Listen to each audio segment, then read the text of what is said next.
Hello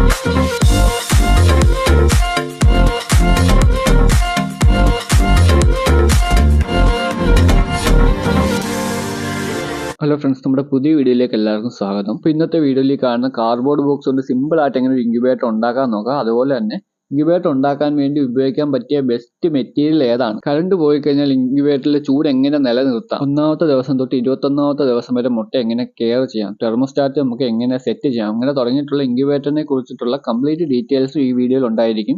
നിങ്ങൾ കണ്ടു കഴിഞ്ഞാൽ നിങ്ങൾക്ക് ഉറപ്പായിട്ടും യൂസ്ഫുൾ ആവും. ഈ ഒരു കാർഡ്ബോർഡ് ബോക്സ് ആണ് നമ്മൾ ചൂസ് ചെയ്തേക്കുന്നത്. നമ്മുടെ ആവശ്യത്തിന് ഇത് മതിയാവും. ഒരു 30 മുട്ടയ്ക്ക് താഴെ ഇതിനകത്ത് കൊള്ളുന്നതായിരിക്കും. അപ്പോൾ ഇത് നമ്മൾ ഇനി മൊത്തത്തിൽ ചേഞ്ച് ചെയ്യാൻ പോവാണ്. അതിന് മുന്നേ ആയിട്ട് ഞാൻ വെച്ചേക്കുന്ന മുട്ട നിങ്ങളൊന്ന് കാണിക്കാം. ഈ കാണുന്നത് നമ്മുടെ മുട്ടക്കോഴി, അതുപോലെ തന്നെ പക്ക നാടൻ കോഴിയുടെ മുട്ടയാണ് ഇപ്പം വെച്ചേക്കുന്നത്. ഇനി കുറച്ച് മുട്ടയും കൂടെ നമുക്ക് കിട്ടും, അതും കൂടെ ഇതിനകത്ത് വെക്കേണ്ടതായിട്ടുണ്ട്. അപ്പം നമുക്കൊരു ഇൻക്യുബേറ്റർ ഉണ്ടായാലേ പറ്റത്തുള്ളൂ. ഇപ്പം നേരത്തെ കണ്ട ആ ഇൻക്യുബേറ്റർ ഉണ്ടാക്കിയിരിക്കുന്നത് ഒരു ടേബിളിന്റെ സ്റ്റോറേജ് ഏരിയയിലാണ്. ആ ഒരു ഇൻക്യുബേറ്റർ എങ്ങനെ ഉണ്ടാക്കിയതെന്ന് ഞാൻ വഴിയെ പറയാം. ആദ്യമായിട്ട് ഈ ഒരു കാർഡ്ബോർഡ് ബോക്സ് ഫുൾ നമുക്ക് ഇൻസുലേറ്റ് ചെയ്തെടുക്കണം. ഇൻസുലേറ്റ് ചെയ്യാൻ വേണ്ടി ഫസ്റ്റ് ലെയർ ആയിട്ട് നമ്മൾ ഉപയോഗിക്കുന്ന ഈ കാണുന്ന അലൂമിനിയം ടേപ്പാണ്. ഇത് അപ്ലൈ ചെയ്ത് കഴിയുമ്പോഴത്തേനും ഒരു പരിധി വരെ ചൂട് ട്രാപ്പ് ചെയ്ത് നിർത്താൻ പറ്റും. അതിന് മുന്നേ ആയിട്ട് ഈ കാണുന്ന മാസ്കിംഗ് ടേപ്പ് വെച്ച് നമ്മൾ സൈഡൊക്കെ ഒന്ന് സ്ട്രെങ്ത് ആക്കി എടുക്കും. ഈ ഒരു ഐറ്റമാണ് നമ്മൾ അതിന്റെ ടോപ്പ് ലെയർ ആയിട്ട് ഉപയോഗിക്കുന്നത്. ഇത് നമ്മൾ തുണിയൊക്കെ മേടിക്കുമ്പോൾ അതിൻ്റെ കൂടെ കിട്ടുന്നതാണ്. ഇത് അത്യാവശ്യം ചൂട് ട്രാപ്പ് ചെയ്ത് നിർത്താൻ സഹായിക്കും. ഇൻക്യുബേറ്റർ ഉണ്ടാക്കാൻ ഏറ്റവും ബെസ്റ്റ് തെർമോക്കോളാണ്. തെർമോക്കോൾ കിട്ടുകയാണെങ്കിൽ അത് വെച്ച് തന്നെ ചെയ്യുക. മാസ്കിംഗ് ടേപ്പ് വെച്ച് സൈഡൊക്കെ ഒന്ന് സ്ട്രെങ്ത് ആക്കി എടുത്തതിന് ശേഷം അലൂമിനിയം ടേപ്പ് നമ്മൾ ഫുൾ അങ്ങ് ഒട്ടിച്ചെടുക്കുവാണ്. അകത്ത് ഫുള്ള് നമ്മൾ ഇത് ഒട്ടിച്ച് കഴിഞ്ഞിട്ടുള്ള ഒരു അവസ്ഥയാണ് ഇപ്പോൾ നിങ്ങൾ കാണുന്നത്. മണ്ടയിലായിട്ട് നമ്മളൊരു തെർമോക്കോൾ പീസ് കൂടെ കൊടുത്തിട്ടുണ്ട്. അതായത് നമ്മൾ അടയ്ക്കുന്ന സമയത്ത് കറക്റ്റ് ഇങ്ങനെ ഇരിക്കാൻ വേണ്ടിയാണ്. താപ്പോട്ട് പോയി കഴിഞ്ഞാൽ നമ്മൾ വിചാരിക്കുന്ന റിസൾട്ട് കിട്ടത്തില്ല. ഇതിന്റെ സൈഡിലൊക്കെ ആയിട്ട് ഇതേപോലെ കുറച്ച് ഗ്യാപ്പുകൾ കിടപ്പുണ്ട്. നമ്മൾ ഫൈനൽ ലെയർ കൊടുക്കുമ്പം അതും ക്ലോസ് ആയിട്ട് കിട്ടും. ഞാൻ നേരത്തെ പറഞ്ഞതിൻ്റെ തൊട്ട് ഫൈനൽ ലെയർ ആയിട്ട് നമ്മൾ കൊടുക്കാൻ പോകുന്നത് ഈ കാണുന്ന മെറ്റീരിയലാണ്. ഇത് നമ്മൾ പിൻ ചെയ്ത് വെക്കാൻ പോവാണ്. അകത്തെ ഇൻസുലേഷന്റെ പരിപാടികളെല്ലാം കഴിഞ്ഞു. നമ്മൾ അടിയിലായിട്ട് ഒരു തെർമോക്കോളിന്റെ ലെയറും കൂടെ കൊടുത്തിട്ടുണ്ട്. ബാക്കിയെല്ലാം നമ്മൾ ആ ഒരു മെറ്റീരിയൽ കൊണ്ട് കവർ ചെയ്തെടുത്തിട്ടുണ്ട്. അടുത്തത് പരിപാടിയെല്ലാം കഴിഞ്ഞതിന് ശേഷം നമ്മൾ വെളിയിലും കൂടെ അലൂമിനിയം ടേപ്പിന്റെ ഒരു ലെയർ അപ്ലൈ ചെയ്യാൻ പോവാണ്. ഈ കാണുന്ന തെർമോസ്റ്റാറ്റാണ് നമ്മൾ ഈ ഇൻക്യുബേറ്റർ സെറ്റപ്പ് ചെയ്യാൻ വേണ്ടി ഉപയോഗിക്കാൻ പോകുന്നത്. W1209 എന്ന് പറയുന്ന ഈ ഒരു മോഡലാണ് നമ്മൾ ഇതിനകത്ത് ഉപയോഗിക്കുന്നത്. ഇത് ഒരു 200-250 രൂപയ്ക്ക് ഇടയിൽ നമുക്കിത് മാർക്കറ്റിൽ മേടിക്കാൻ കിട്ടും. ഇതിന്റെ ലിങ്ക് ഞാൻ വീഡിയോയിൽ കൊടുത്തേക്കാം. അടുത്തായിട്ട് ഇതിന്റെ വയറിംഗ് എങ്ങനെയാണെന്ന് നോക്കാം. എനിക്ക് പറ്റാവുന്നതിൽ ഏറ്റവും എളുപ്പത്തിൽ തന്നെ എക്സ്പ്ലെയിൻ ചെയ്യാൻ ശ്രമിക്കാം. ഇതിനകത്ത് നമുക്ക് വയർ ഇൻസേർട്ട് ചെയ്യാനുള്ള 4 സ്പോട്ടുണ്ട്. 1ാമത്തതും 2ാമത്തും, അതായത് K0യും K1ഉം നമ്മുടെ ഹീറ്റ് പ്രൊഡ്യൂസ് ചെയ്യുന്ന എന്താണോ അതിലേക്കുള്ള വയർ കണക്ട് ചെയ്യുന്ന സ്പോട്ടുകളാണ്. ഞാൻ ഈ ഇൻക്യുബേറ്ററിൽ ഉപയോഗിക്കുന്നത് ഒരു 60 വാട്ട് ബൾബാണ്. അതിനകത്ത് 2 കണക്ഷൻ വരും, ഫേസും ന്യൂട്രലും. അതിനകത്ത് നിന്ന് ഏതെങ്കിലും ഒരു വയർ എടുത്ത് 2ആയിട്ട് സ്പ്ലിറ്റ് ചെയ്ത് K0യിലും K1ലുമായിട്ട് കണക്ട് ചെയ്യുക. അത്രയും മാത്രമേ ഉള്ളൂ. അതാകുമ്പോഴത്തേക്കും നമ്മുടെ ബൾബിന്റെ അല്ലെങ്കിൽ നമ്മുടെ ഹീറ്റ് പ്രൊഡ്യൂസ് ചെയ്യുന്ന എന്താണോ അതിന്റെ കണക്ഷൻ അവിടെ തീർന്നു. അത് കഴിഞ്ഞ് ഈ ഒരു തെർമോസ്റ്റാറ്റ് വർക്ക് ചെയ്യണമെങ്കിൽ നമുക്കൊരു 12 വാട്ട് അഡാപ്റ്റർ ഉണ്ടായാലേ കഴിയത്തുള്ളൂ. അതായത് 3ാമത്തെ 4ാമത്തെ സ്പോട്ടിൽ നമുക്ക് ഈ ഒരു അഡാപ്റ്ററിന്റെ വയർ ഇൻസേർട്ട് ചെയ്യാനായിട്ടുള്ളതാണ്. അതിനകത്ത് തന്നെ നമ്മുടെ ഫാനിന്റെ വയറും കണക്ട് ചെയ്യാം. ഈ ഒരു ഫാനും അഡാപ്റ്ററും 12 വാട്ട് DC അഡാപ്റ്ററിലാണ് വർക്ക് ചെയ്യുന്നത്. അതുകൊണ്ട് തന്നെ ഒരേ അഡാപ്റ്ററിൽ തന്നെ നമുക്ക് രണ്ടും ഉപയോഗിക്കാൻ സാധിക്കും. അടുത്തതായിട്ട് ഈ തെർമോസ്റ്റാറ്റ് എങ്ങനെ നമുക്ക് സെറ്റ് ചെയ്യാൻ നോക്കാം. അതിനായിട്ട് ഈ സെറ്റ് എന്നുള്ള ബട്ടൺ 2 സെക്കൻഡ് ഞെക്കി പിടിക്കുക. അപ്പോഴത്തേനും ഇങ്ങനെ ബ്ലിങ്ക് ചെയ്യും. അപ്പോഴത്തേനും നമുക്ക് വേണ്ട ടെമ്പറേച്ചർ 37.7 എന്നുള്ളത് സെറ്റ് ചെയ്യുക. പ്ലസും മൈനസും എന്ന് പറഞ്ഞ് 2 ബട്ടൺ കാണും. അതിനകത്ത് പ്ലസ് ഞെക്കി 37.7 സെറ്റ് ചെയ്തതിന് ശേഷം ഒന്നും കൂടെ സെറ്റ് എന്നുള്ള ബട്ടൺ ഞെക്കി പിടിച്ചു കഴിഞ്ഞാൽ ഈ കാണുന്നതിൻ്റെ തൊട്ട് P0 എന്ന് പറഞ്ഞ ഒരു ഓപ്ഷൻ വരും. അതിനകത്ത് ഹീറ്റ് സെലക്ട് ചെയ്യുക. അതിനുശേഷം വീണ്ടും സെറ്റ് എന്നുള്ള ബട്ടൺ ഞെക്കി പ്ലസ് ആഡ് ചെയ്ത് നമ്മൾ P1 എന്നുള്ളൊരു ഓപ്ഷൻ സെലക്ട് ചെയ്യുക. കട്ട് ഓഫ് ആയതിനു ശേഷം എത്ര നേരം കഴിഞ്ഞ് വീണ്ടും ഓൺ ആവണം എന്നുള്ളതാണ് നമ്മളിവിടെ സെറ്റ് ചെയ്ത് കൊടുക്കുന്നത്. അത് നമ്മൾ വെറും 0.3 ആണ് സെറ്റ് ചെയ്യുന്നത്. ഈ രീതിയിൽ നമ്മൾ ഈ ഒരു തെർമോസ്റ്റാറ്റ് സെറ്റ് ചെയ്തെടുക്കുകയാണെങ്കിൽ 37.7 കട്ട് ഓഫ് ആയിട്ട് 37.4 ഓൺ ആവുന്ന രീതിയിൽ വർക്ക് ചെയ്യുന്നതായിരിക്കും. ഈ പറഞ്ഞേക്കുന്ന 3 ഓപ്ഷൻ ഉണ്ടെങ്കിൽ ഇൻക്യുബേറ്റർ കറക്റ്റ് ആയിട്ട് തന്നെ വർക്ക് ചെയ്യും. ബാക്കിയുള്ള ഓപ്ഷൻ ഒന്നും അത്ര ഇമ്പോർട്ടൻ്റ് അല്ല. പക്ഷേ അധികം താല്പര്യം ഉണ്ടെങ്കിൽ ഉറപ്പായിട്ടും കമന്റ് ചെയ്യുക. ഞാൻ ഈ വീഡിയോയിൽ എല്ലാം കൂടെ ഉൾപ്പെടുത്തുന്നില്ല. ഇപ്പോൾ 37.7 ആയപ്പോൾ കറക്റ്റ് കട്ട് ഓഫ് ആയിട്ടുണ്ട്. അപ്പം നിങ്ങൾ കാണുന്നത് എൻ്റെ ഹാച്ചറിയാണ്. ഇതിന് തെർമോക്കോൾ വെച്ചിട്ടാണ് ഉണ്ടാക്കിയിരിക്കുന്നത്. എൻ്റെ അഭിപ്രായത്തിൽ ഇൻക്യുബേറ്റർ ഉണ്ടാക്കാൻ വേണ്ടി ഏറ്റവും എളുപ്പവും ഏറ്റവും നല്ലതും തെർമോക്കോൾ ബോക്സും അതുപോലെ തന്നെ ഫ്രിഡ്ജ് ബോക്സും ആണ്. ഇത് രണ്ടിലും നമുക്ക് നല്ല രീതിയിൽ തന്നെ ടെമ്പറേച്ചർ ട്രാപ്പ് ചെയ്ത് നിർത്താൻ സാധിക്കും. തെർമോക്കോൾ ബോക്സ് കിട്ടാൻ പാടാണെങ്കിൽ തെർമോക്കോൾ ഷീറ്റ് മേടിച്ച് കാർഡ്ബോർഡ് ബോക്സിനകത്ത് വെച്ച് നല്ലൊരു ഇൻക്യുബേറ്റർ ഉണ്ടാക്കി എടുക്കാൻ സാധിക്കും. നമ്മുടെ ആ കാർഡ്ബോർഡ് ബോക്സ് ഇപ്പോൾ പൂർണ്ണമായിട്ട് ഒരു ഇൻക്യുബേറ്റർ ആക്കി എടുത്തിട്ടുണ്ട്. ഒരു ലെയർ അലൂമിനിയം ഷീറ്റ് കൂടെ കൊടുത്ത് നമ്മൾ നല്ല രീതിയിൽ തന്നെ ഇൻസുലേറ്റ് ചെയ്ത് എടുത്തിട്ടുണ്ട്. അതുപോലെ തന്നെ ഈ കാണുന്ന ഹോള് നമ്മൾ എയർ കയറാൻ വേണ്ടിയാണ് ഇട്ടേക്കുന്നത്. ഒരു വിരൽക്കനത്തിലാണ് നമ്മൾ ആ ഹോള് കൊടുത്തേക്കുന്നത്. 2 സൈഡിലും ഒരേപോലെ തന്നെ ഹോള് കൊടുത്തിട്ടുണ്ട്. അത് എയർ കയറി ഇറങ്ങി പോകാൻ വേണ്ടിയാണ്. കാർബൺ ഡൈ ഓക്സൈഡ് അകത്ത് തങ്ങി നിന്ന് കഴിഞ്ഞാൽ കുഴപ്പമാണ്. അപ്പം ഇങ്ങനൊരു എയർ പാസ് ചെയ്യാനുള്ള ഹോള് ഇട്ട് കൊടുക്കണം. അതുപോലെ തന്നെ തെർമോസ്റ്റാറ്റ് നമ്മൾ ഇങ്ങനെ ഒരു കവറിങ് കൊടുത്തിട്ടുണ്ട്. നമ്മൾ അകത്ത് ചെയ്ത് സെറ്റപ്പ് എന്ന് നോക്കാം. നമ്മൾ ഫുള്ളായിട്ട് അലുമിനിയം ഷീറ്റ് ഒട്ടിച്ച് എടുത്തിട്ടുണ്ട്. അതുപോലെ തന്നെ നേരത്തെ നമ്മൾ ഈ സൈഡിലൊക്കെ ചെറിയ രീതിയിൽ ഗ്യാപ്പ് ഉണ്ടായിരുന്നു. ഇപ്പോൾ നമ്മൾ ടോപ്പ് ലെയറും കൂടെ അകത്ത് കൊടുത്തു കഴിഞ്ഞ് ആ ഒരു ഗ്യാപ്പ് കംപ്ലീറ്റ് ആയിട്ട് അടഞ്ഞിട്ടുണ്ട്. അപ്പോൾ അകത്ത് വരുന്നത് നമ്മൾ ഫാൻ ഇങ്ങനെയാണ് കൊടുത്തേക്കുന്നത്. നല്ല രീതിയിൽ തന്നെ ചൂട് എല്ലാ സ്ഥലത്തും എത്തും. ചെറിയൊരു ബോക്സ് ആയതുകൊണ്ട് തന്നെ ഈ ഒരു ഫാൻ ധാരാളം മതിയാവും. വലിയ ഹ്യൂമിഡിറ്റിയുടെ ആവശ്യമില്ലാത്തതുകൊണ്ട് ചെറിയൊരു പാത്രത്തിലാണ് വെള്ളം വെച്ചേക്കുന്നത്. ബൾബും ഫാനും ഏറെക്കുറെ അടുത്ത് തന്നെയാണ്. നമ്മൾ 60 വാട്ട് ബൾബാണ് ഇതിനകത്ത് ഇപ്പം കൊടുത്തേക്കുന്നത്. നമ്മൾ വിചാരിച്ചതിനേക്കാളും നല്ല രീതിയിൽ തന്നെ ഇൻക്യുബേറ്റർ സെറ്റ് ആയിട്ടുണ്ട്. ഇനിയിപ്പോൾ അടുത്തതായിട്ട് നമുക്ക് മുട്ട 1ാമത്തെ ദിവസം തൊട്ട് 21ാമത്തെ ദിവസം വരെ എങ്ങനെ കെയർ ചെയ്യാം, ഹ്യൂമിഡിറ്റി എങ്ങനെ, അങ്ങനെ തുടങ്ങിയ കാര്യങ്ങൾ എങ്ങനെയൊക്കെയാണ് നമുക്ക് നോക്കാം. ഇൻക്യുബേറ്ററിനകത്ത് മുട്ട വെക്കുന്ന മുമ്പ് എന്തൊക്കെ കാര്യങ്ങൾ ശ്രദ്ധിക്കണം നോക്കാം. ആദ്യമേ തന്നെ തെർമോസ്റ്റാറ്റിന്റെ സെൻസർ കറക്റ്റ് ആയിട്ട് പ്ലേസ് ചെയ്യുക. ഞാൻ തറയിലും മുട്ടയിലും തട്ടാത്ത രീതിയിൽ ഇങ്ങനെ കെട്ടിത്തൂക്കി ഇടാറാണ് പതിവ്. അങ്ങനെ ആകുമ്പോഴത്തേന് കറക്റ്റ് ടെമ്പറേച്ചർ അളക്കാൻ സാധിക്കും. അടുത്തതായിട്ട് ഇതിനകത്ത് ഹ്യൂമിഡിറ്റി കൂട്ടാനായിട്ട് ആവശ്യമുള്ള വെള്ളം അത് ഞാൻ ഈ സൈഡിലായിട്ട് വെക്കുവാണ്. ഈ കാണുന്നത് ഹൈഗ്രോമീറ്റർ ആണ്. ഇതിനകത്തെ ഹ്യൂമിഡിറ്റി അറിയാൻ വേണ്ടിയാണ് മെയിനായിട്ട് ഇതിനകത്ത് വെക്കുന്നത്. ഇൻക്യുബേറ്ററിനകത്ത് ഹ്യൂമിഡിറ്റി കൺട്രോൾ ചെയ്യാൻ വേണ്ടി വെള്ളം വെച്ചേക്കുന്ന പാത്രത്തിൽ ഇങ്ങനെ ഒരു മൂടി കൊടുക്കുവാണെങ്കിൽ ഹ്യൂമിഡിറ്റി കൂടുന്നതിനനുസരിച്ച് ഇത് ക്ലോസ് ചെയ്ത് കൊടുത്താൽ മതിയാവും. അങ്ങനെ നമുക്കിത് കൺട്രോൾ ചെയ്യാൻ സാധിക്കും. ഇൻക്യുബേറ്ററിനകത്ത് മുട്ട വെക്കുന്നതിന് മുമ്പേ മുട്ടയുടെ ഒരു സൈഡിൽ ഒരു മാർക്ക് കൊടുത്തേക്കണം. അങ്ങനെയാകുമ്പോൾ നമുക്ക് മുട്ട റൊട്ടേറ്റ് ചെയ്ത് വെക്കാൻ ഇച്ചിരി കൂടെ എളുപ്പമാവും. അത് മാർക്ക് ചെയ്യണമെന്ന് നിർബന്ധമില്ല, അത് റൊട്ടേറ്റ് ചെയ്യാൻ എളുപ്പം ആയിക്കോട്ടെ എന്നുള്ള രീതിയിലാണ്. അതുപോലെ തന്നെ വളരെ ഇമ്പോർട്ടൻ്റ് ആയിട്ടുള്ള കാര്യമാണ് മുട്ട റൊട്ടേറ്റ് ചെയ്യുന്നത്. ദിവസം ഒരു 3-4 വട്ടമെങ്കിലും പറ്റുമെങ്കിലും മുട്ട റൊട്ടേറ്റ് ചെയ്ത് വെക്കുക.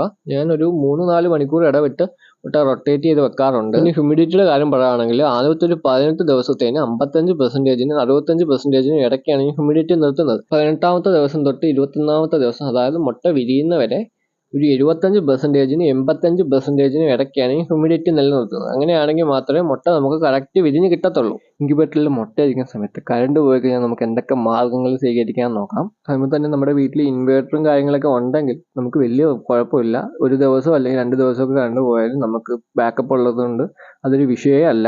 പക്ഷേ അങ്ങനെയൊന്നും ഇല്ലാത്ത സാഹചര്യത്തിൽ ചെറിയൊരു ഇൻക്യുബേറ്റർ ആണെങ്കിൽ നമുക്ക് ചെയ്യാൻ പറ്റുന്ന ഒരു എളുപ്പ മാർഗ്ഗമാണ് ഇപ്പം നിങ്ങൾ കാണാൻ പോകുന്നത്.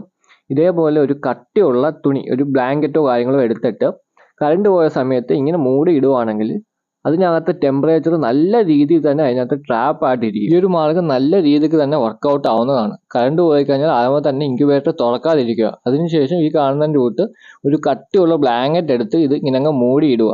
ഒരു കുറേ നേരത്തേന് നല്ല രീതിക്ക് തന്നെ ഇതിനകത്ത് ടെമ്പറേച്ചർ ട്രാപ്പ് ആയിട്ട് നിൽക്കും. ഏകദേശം ഒരു 7-8 മിനിറ്റിന് ശേഷം നമ്മൾ ഈ ബ്ലാങ്കറ്റ് ഇൻക്യുബേറ്ററിൻ്റെ മേളിൽ നിന്ന് മാറ്റുവാണ്. ഇതിനകത്ത് എന്തോരം ചൂട് ട്രാപ്പായി നിൽപ്പുണ്ടെന്ന് നമുക്ക് നോക്കാം. ഇൻക്യുബേറ്റർ ഓണാക്കുന്ന സമയത്ത് നമുക്ക് കാണാൻ കഴിയുന്നത് 37 ഡിഗ്രിയാണ്. 0.7 ഡിഗ്രി മാത്രമാണ് താന്നേക്കുന്നത്. അതിനകത്ത് നല്ല രീതിക്ക് തന്നെ ചൂട് ട്രാപ്പ് ചെയ്ത് നിർത്തും. ഇതേപോലെ ബ്ലാങ്കറ്റ് ഉപയോഗിച്ച് കവർ ചെയ്ത് ഇടാൻ പറ്റുന്ന രീതിയിലുള്ള ഇൻക്യുബേറ്ററിലെല്ലാം ഈ ഒരു ഐഡിയ ഉപയോഗിക്കാൻ സാധിക്കും. അപ്പോൾ ഇത് നിങ്ങൾക്ക് ഉറപ്പായിട്ടും ട്രൈ ചെയ്ത് നോക്കാം. അടുത്തതായിട്ട് മുട്ടയ്ക്കകത്ത് ചൂട് നിർത്താൻ വേണ്ടി നമുക്ക് ചെയ്യാൻ പറ്റുന്ന ഒരു മാർഗ്ഗമാണ് നിങ്ങൾ കാണാൻ പോകുന്നത്. അതിനായിട്ട് ഈ കാണുന്ന ഒരു തുണിയുടെ പീസ് വേണം. നമുക്ക് എന്തോരം മുട്ടയുണ്ടോ അതിനനുസരിച്ചിട്ട് നമ്മൾ വലിയൊരു തുണി എടുക്കുക. എന്നിട്ട് ഇതേപോലെ മൂടിയിടുക.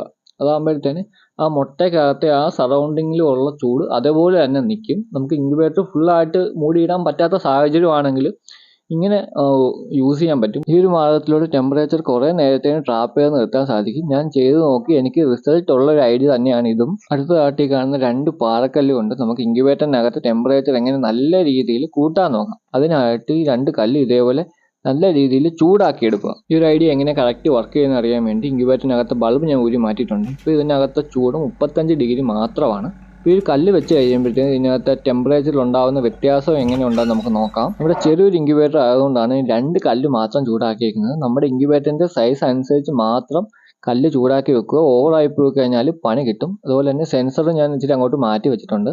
സെൻസർ കറക്റ്റ് തന്നെ മേളിൽ വന്നു കഴിഞ്ഞാൽ നമുക്ക് കറക്റ്റ് ചൂട് അറിയാൻ പറ്റത്തില്ല. ഇപ്പോൾ കണ്ടോ ചൂട് നല്ല രീതിക്ക് തന്നെ നല്ല സ്പീഡിൽ തന്നെ കൂടുന്നുണ്ട്. ഇങ്ങനെ കറണ്ട് പോകുന്ന സമയത്ത് തെർമോസ്റ്റാറ്റും ഫാനും മാത്രമെങ്കിലും വർക്ക് ചെയ്യാൻ പറ്റുന്ന രീതിയിൽ പവർ ബാക്കപ്പ് ഉണ്ടെങ്കിൽ വളരെ നല്ലതാണ്. അതായത് നമ്മൾ കല്ല് ചൂടാക്കി വെക്കുന്ന സമയത്ത് എല്ലാ മുട്ടയിലും ഒരേ രീതിയിൽ ടെമ്പറേച്ചർ എത്തത്തില്ല. ഒരു ഫാൻ വർക്കിംഗ് ആയിട്ടുണ്ടെങ്കിൽ ഇൻക്യുബേറ്റർ ഏറെക്കുറെ നോർമൽ രീതിയിൽ തന്നെ അതിൻ്റെ വർക്കിംഗ് നടക്കും. കല്ല് ചൂടാക്കി വെച്ചതിന് ശേഷം ടെമ്പറേച്ചർ നല്ല രീതിയിൽ തന്നെ കൂടുന്നുണ്ട്. അത് കൺട്രോൾ ചെയ്തില്ലെങ്കിൽ നമ്മുടെ മുട്ടയ്ക്ക് കുഴപ്പമാണ്. ഇപ്പം 37.7 അല്ലെങ്കിൽ 38 ആകുമ്പോഴത്തേന് ആ ഒരു കല്ല് വെളിയിലൊക്കെ എടുത്ത് മാറ്റിക്കോണം. ഇത് തെർമോസ്റ്റാറ്റ് ഉണ്ടെങ്കിലേ നമുക്ക് കറക്റ്റ് അറിയാൻ സാധിക്കത്തുള്ളൂ. അല്ലെങ്കിൽ കറണ്ട് ഉള്ള സമയത്ത് നമ്മളിങ്ങനെ വെച്ചൊന്ന് ചെക്ക് ചെയ്യണം. നമുക്ക് എന്തോരം കല്ല് വേണം, എന്തോരം നേരം ഇൻക്യുബേറ്ററിനകത്ത് കല്ല് വെക്കണമെന്നൊക്കെ ആദ്യമൊന്ന് ചെക്ക് ചെയ്ത് സെറ്റ് ആക്കുവാണെങ്കിൽ നമുക്ക് അതനുസരിച്ച് ഇത് ഒരു 15 മിനിറ്റോ 20 മിനിറ്റോ വെച്ച് നമുക്ക് കൺട്രോൾ ചെയ്യാൻ സാധിക്കും. ഈ കഴിഞ്ഞ മെയിലിൽ നമുക്കിവിടെ ഭയങ്കര മഴയായിരുന്നു. അതിൻ്റെ കൂടെ തന്നെ ഭയങ്കര കറണ്ട് പോകും. ഒരു ദിവസം തന്നെ 8 മണിക്കൂറൊക്കെ വെച്ച് കറണ്ട് പോയിട്ടുണ്ട്. അപ്പോൾ നമ്മൾ യൂസ് ചെയ്തത് ഈ ഒരു ഐഡിയ ആണ്. കറണ്ട് പോകുന്ന സമയത്ത് നിങ്ങൾക്ക് ഉപയോഗിക്കാൻ പറ്റിയ ബെസ്റ്റ് ഒരു ഐഡിയ ആണിത്. ഇതുപോലെ തന്നെ നിങ്ങൾക്ക് വെള്ളം തിളപ്പിച്ച് ഒരു കണ്ടെയ്നറിലാക്കി ഇതിനകത്ത് വെക്കാൻ സാധിക്കും. പക്ഷെ അങ്ങനെ വെക്കുന്ന സമയത്ത് ഹ്യൂമിഡിറ്റിയും കൂടുന്നതായിട്ട് ഞാൻ ശ്രദ്ധിച്ചിട്ടുണ്ട്. മണ്ണെണ്ണ പോലെ എന്തെങ്കിലും ഒരു ഫ്യൂല് കത്തി അതിൽ ഉണ്ടാവുന്ന ഹീറ്റ് കൊണ്ട് വർക്ക് ചെയ്യുന്ന ഒരു ടൈപ്പ് ഇൻക്യുബേറ്റർ ഉണ്ടാക്കണമെന്ന് എനിക്ക് കുറച്ച് നാൾ കൊണ്ട് നല്ല താല്പര്യമുണ്ട്. അത് ചെയ്യുവാണെങ്കിൽ അതിനെപ്പറ്റി ഞാൻ വിശദമായിട്ടൊരു വീഡിയോ ചെയ്യുന്നതായിരിക്കും. അങ്ങനെ മുട്ട വെച്ചൊരു 20ാമത്തെ ദിവസത്തെ കാഴ്ചയാണ് നിങ്ങൾ കാണുന്നത്. നമുക്ക് പല മുട്ടകളും ഇന്ന് തന്നെ വിരിഞ്ഞ് കിട്ടിയിട്ടുണ്ട്. പലതിലും പൊട്ടൽ വീണ് തുടങ്ങി. കറക്റ്റ് 18ാമത്തെ ദിവസം ആയപ്പോഴത്തേക്കും നമ്മൾ മുട്ട റൊട്ടേറ്റ് ചെയ്യുന്നത് നിർത്തി ഹ്യൂമിഡിറ്റിയിൽ ചേഞ്ചും വരുത്തി. ഹ്യൂമിഡിറ്റി ഒരു 75-നും 85-നും ഇടയ്ക്കാണ് നിർത്തിയേക്കുന്നത്. 90 പോയാലും വലിയ കുഴപ്പമില്ല. ഈ മുട്ട വിരിയാറാകുമ്പോഴത്തേനും കൂടെ ചെന്ന് ഇൻക്യുബേറ്റർ തുറന്ന് നോക്കാതിരിക്കുക. അങ്ങനെ കാണാൻ വേണ്ടി നമുക്ക് ഇൻക്യുബേറ്ററിൽ ഒരു ഹോൾ ഇട്ട് ഒരു ഗ്ലാസ് പീസ് എങ്ങാനും അവിടെ ഘടിപ്പിച്ച് കഴിഞ്ഞാൽ ഇതിൻ്റെ അകത്തെ അവസ്ഥ കറക്റ്റ് അറിയാൻ സാധിക്കും. കോഴിക്കുഞ്ഞ് വിരിയാറായി മുട്ടയ്ക്കകത്ത് ഇങ്ങനെ ഒരു ക്രാക്ക് വരുമ്പോഴത്തേന് പലരും മുട്ട സ്വന്തമായിട്ട് പൊട്ടിച്ച് കൊടുക്കാറുണ്ട്.